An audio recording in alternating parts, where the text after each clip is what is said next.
राजूपाल हत्याकांड के मुख्य गवाह उमेश पाल की हत्या के मामले में अतीक अहमद की पत्नी के खिलाफ भी एफआईआर दर्ज की गई है। शिकायत दर्ज होने के बाद कयास लगाए जा रहे थे कि अतीक की पत्नी शाइस्ता परवीन को बसपा से बाहर किया जा सकता है, लेकिन मायावती ने फिलहाल इससे इनकार कर दिया है। बसपा प्रमुख ने कहा है कि अगर अतीक अहमद की पत्नी शाइस्ता परवीन इस मामले में दोषी साबित होती हैं तो उन्हें पार्टी से निष्कासित कर दिया जाएगा।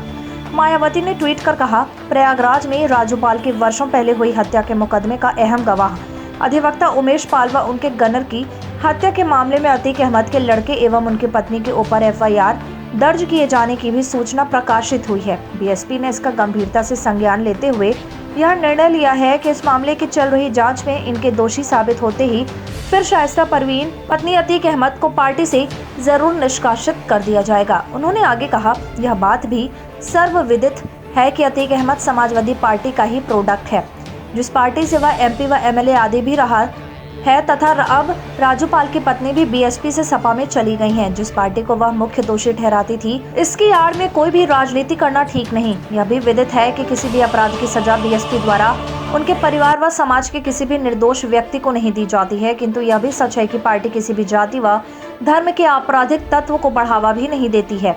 मायावती के बयान पर बसपा विधायक उमाशंकर सिंह ने कहा कि मायावती के ट्वीट का यही मायना है कि बसपा में किसी भी बाहुबली विचारधारा की जगह नहीं है। अगर अतीक के परिवार के किसी भी सदस्य की संलिप्तता पाई गई तो बीएसपी पार्टी से उनका निष्कासन कर देगी। बता दें कि अखिलेश यादव ने कहा था कि अतीक को बीएसपी पनाह दे रही है। इस पर उमाशंकर ने कहा कि उन्होंने ही अतीक को विधायक और सांसद बनाया था और अब बातें कर रहे हैं। गेस्ट हाउस कांड भी उन्होंने ही कराया था। उमाशंकर ने आगे कहा, योगी जी ने भी सदन में यही बोला और हम भी यही मानते हैं।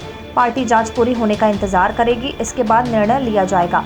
एक बाहुबली का पूरा परिवार कसूरवार नहीं हो सकता, जो गुनाहगार है उसे ही सजा मिलनी चाहिए।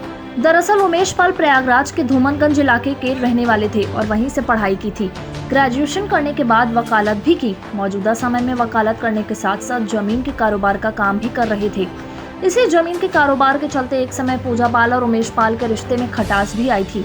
उमेश पाल राजूपाल के रिश्तेदारी में आते थे, लेकिन उमेश लोगों की निगाह में राजूपाल की हत्या के बाद आए, क्योंकि इस हत्याकांड में उमेश पाल मुख्य गवाह के तौर पर जाने जाते थे। ऐसा कहा जाता है कि बाहुबली अतीक अहमद और अतीक के छोटे भाई खालिद अजीम उर्फ अशरफ और उनके कई साथियों पर राजूपाल के हत्या का इल्जाम लगा था, जिसकी सीबीआई जांच कर रही है। राजूपाल हत्याकांड से जुड़े होने की वजह से उमेश पाल को कई बार जान से मारने की धमकी भी मिली थी, जिसका आरोप अतीक अहमद पर ही लगता रहा है। यही नहीं, बाहुबली अतीक अहमद पर उमेश पाल को अपहरण करने और जान से मारने की धमकी का भी आरोप लग चुका है।